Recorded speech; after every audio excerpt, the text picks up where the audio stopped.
during Tucker Carlson's kind of contentious conversation / debate with US Ambassador to Israel, Mike Huckabee, the topic of land rights came up. Obviously, that's usually front and center when it comes to the ongoing conflict between Israel and pretty much everyone else in the region. And so in order to justify the mass slaughter campaigns and land theft from Palestinians, Israelis claim that they're, the original Israelites from the Bible and that they have a biblical right to that land.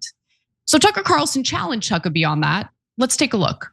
Abram's descendants are the ones who have the right to have this land, correct? Yes. Okay. Why don't we do genetic testing on everybody in the land and find out who Abram's descendants are? It's really simple. We've cracked the human genome. We can do that. Why don't we do that? Would you be against doing that? I have no idea what that would prove. I mean, maybe it would be. What do you mean? It would prove who Abram's descendants are and who has a right to live here and who doesn't, according to the theology that you yourself just explained. And so I'm very confused as to why we don't do that. If you believe the theology that you've just explained to me. Would we do that all over the world? Well, and everybody this is the only country in the world that you've said has this covenant with God, that this people have a moral and legal right to the land. What about people who convert to Judaism? Would they have a right? No, they wouldn't have the right. They wouldn't have the right to go into a country on land that doesn't belong to them and literally ethnically cleanse it and steal it from the Palestinian people. No, they wouldn't have the right to do that. That's my take on it. But hold on, Cenk. Then Huckabee says that it would actually be fine if Israel took all of the Middle East. Take a look. You have said it 3 times that God gave this land to this people. And so it is entirely fair for me with respect to ask, what land are you talking about? Because I just read Genesis 15, as I have many times. And that land, I think it says, from the Nile to the Euphrates, which is, once again, basically the entire Middle East. So God gave that land to his people, the Jews, or he didn't. You're saying he did. What does that mean? Does Israel have the right to that land? Because you're appealing to Genesis. You're saying that's the original deed. It would be fine if they took it all. Yeah, he is one of the worst people on the planet, and he's a traitor to the country. And I'm talking about Mike Huckabee, of course. I also want to clarify that the theology that Tucker is challenging him on is not theology that he believes in. He's just challenging Huckabee on what he claims he believes. And it's a cult, guys. It's literally a cult. A death cult that thinks it's okay to steal, to slaughter untold, numbers of innocent people in order to take over land that doesn't belong to you. That is what he's advocating for. And he prances around pretending as though he is a good, moral Christian. No, he's a demon, okay? Bad people advocate for garbage like that. But I'm curious what you think, Cenk. Do you think that genocide and land theft is okay if your mythology somehow buys into that? Well, look, he's not the only one saying that.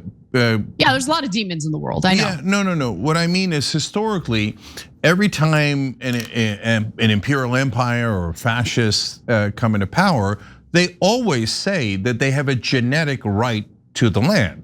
That's literally what the Nazis said. They said we have a right to the Sudetenland, to Poland, to Austria. Those are our birthrights because of our genes. Israel is making an identical argument, saying we have a genetic right to this land. I'm gonna come back to that in a second. But that's why Tucker asking that question to Huckabee makes sense. Well, who has the genetic right? Because if it's a genetic right, put aside the fact that that's a fascist proposition to begin with, but don't we have to know who it is then? Like, what if I raised my hand and said, okay, I'm now Jewish, I have the right to all of that land, okay? Well, they say that's absurd. No, we're not gonna give it to you. Well, why not? Well, because you're not Jewish, you're not genetically Jewish. Or well, then let's find out who is, right? Okay, now the reality is you don't have to do any of that because there is no genetic right to land. That's insane. And again, literally fascist. And so in this case, Anna, Israel did this propaganda in America and it worked brilliantly. And strategically, I gotta give them credit for it. What they wanted was they wanted the Christians to be on their side, right? So they said, oh, the Bible says that we, not you guys, and not the Palestinians, not the people who live there, not anyone else, but we all have the right to that because that's what Christianity wants. That's what the Bible wants. That's what Jesus wants, right? Now that was a giant lie. And by the way, if we're doing it like that, okay, well, are we gonna go back into the Bible and go, okay, wait, which land now belongs to the Canaanites? How come there's no talk of the Canaanites, right? So I mean this, and then what if the Muslims go, okay, well that's your religious belief. My religious belief is that the entire Middle East should be Muslim, including Israel. So I have a genetic right to your land. Oh, now we're at a crossroads, aren't we? We're at loggerheads. Because you don't do stupid things like genetic right to land. And of course, my favorite point is that we could always come back in, the Turks can, and go, well, brother, I had it all. So now I have the right to that land. And that's what leads to perpetual war when fascist monsters say that only their people, their ethnicity has a right to the land and they can murder anyone they want and wipe them off that land. So when Tucker asked, are you going to help Israel wipe out everybody in the Middle East, from the Nile in Egypt to the Euphrates in Turkey? And you just heard the answer. And Huckabee's like, they should have it all.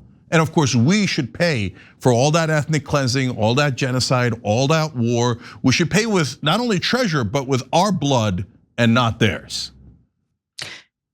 That's right. And so it doesn't matter what religious beliefs the people living in these neighboring countries believe. If it were Mormons, if it were Christians, if it were Buddhists, we would hear the exact same propaganda about them as we're hearing about Muslims today. So just remember that as our airwaves and our print media will be full of all sorts of claims, making it seem as though the bad guys here are those who are being invaded, those who are being bombed, those who are having their land stolen from them, and their, in some cases, democratically elected leaders overthrown on behalf of Israel. When you want to talk about the lack of peace in the Middle East, the heart of that conflict has been and always will be Israel as long as we enable that country. Every time you ring the bell below, an angel gets his wings. Totally not true, but it does keep you updated on our live shows.